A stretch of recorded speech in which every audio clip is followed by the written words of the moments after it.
Welcome to Football 247, your go-to spot for the fastest and hottest updates from the world of football. From the top European leagues, shocking transfer news, to deep dive analysis and behind-the-scenes stories, it's all packed in today's update. Don't forget to hit that like button, subscribe, and turn on the notification bell so you never miss a thing.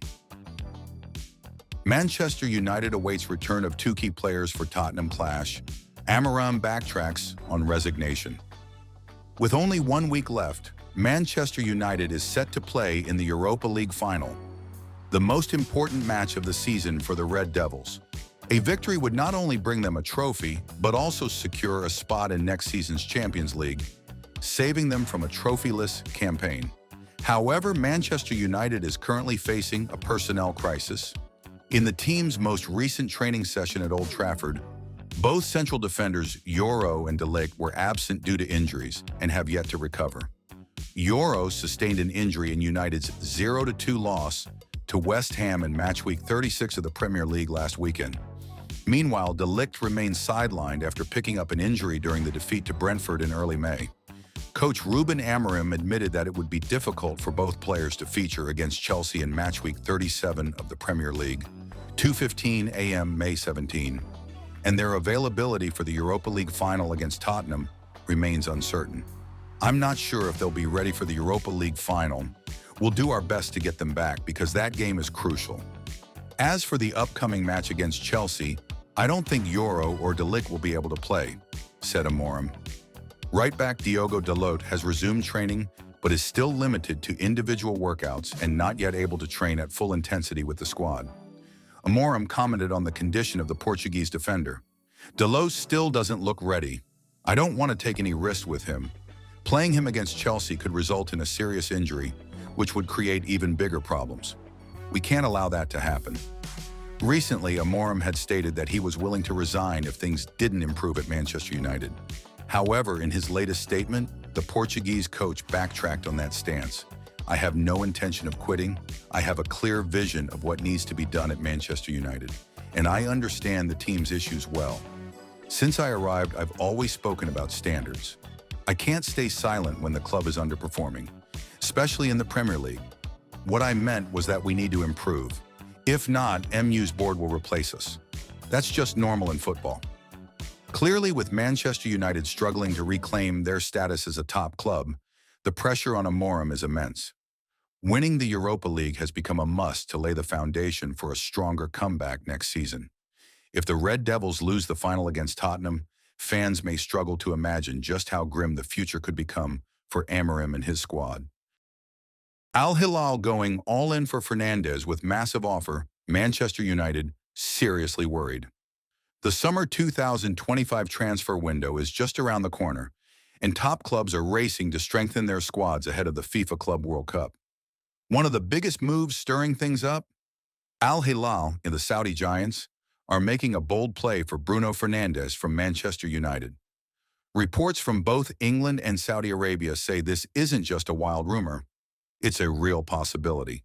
According to journalist Sasha Tavolieri, Fernandes still has 2 years left on his contract with United, plus an option for one more. But here's the kicker. There's a release clause of 65 million euros that can be triggered this summer. That means if Al Hilal convinces Bruno, United can't do much to stop it. And honestly, 65 million euros is pocket change for a club with Al Hilal's backing. Tavolieri also revealed that Al Hilal's president, Fahad bin Nafel, actually flew to England to personally pitch their plan to Fernandes' agent. They're hoping to sign him on a 3-year deal. As for Bruno himself, sources in Saudi say he hasn't made up his mind yet. He previously said he wasn't planning to leave United before the 2026 World Cup. But that could change fast, especially if Al Hilal puts a jaw-dropping salary on the table, and they're reportedly offering £35 million per year after tax. That's almost 3 times what he's currently earning. And get this, they're even ready to increase that offer if he's not satisfied. There's another twist in this saga, the Europa League final. If United win, there's a good chance Bruno will stay, since they'll qualify for next season's Champions League. But if they lose and miss out on European competition altogether, don't be surprised if he decides it's time to move on. No Champions League, no bonuses, and a potential pay cut? That could be all the motivation Al Hilal needs to swoop in and land one of the best attacking midfielders in the world right now. Mbappe breaks 71-year-old record at Real Madrid. Kylian Mbappe has just broken another record at Real Madrid, and at the same time, he's keeping their slim hopes of winning La Liga alive. He scored a goal in Real Madrid's 2-1 win over Mallorca in matchday 36 of La Liga early on May 15th, Vietnam time.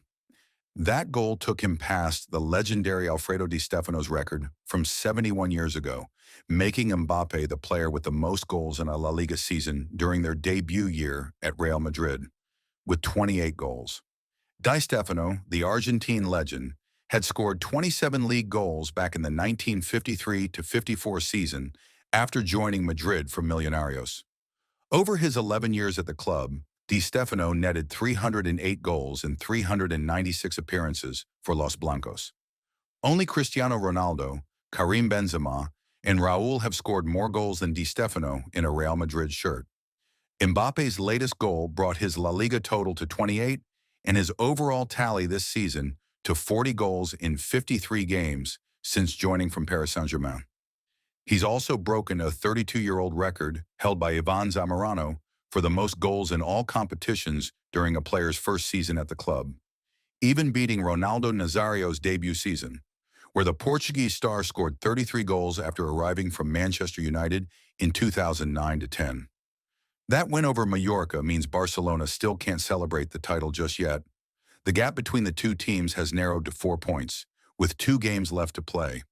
But Barca are in action later tonight in their own matchday 36 game. And if they win away at Espanyol, they'll officially be crowned La Liga champions.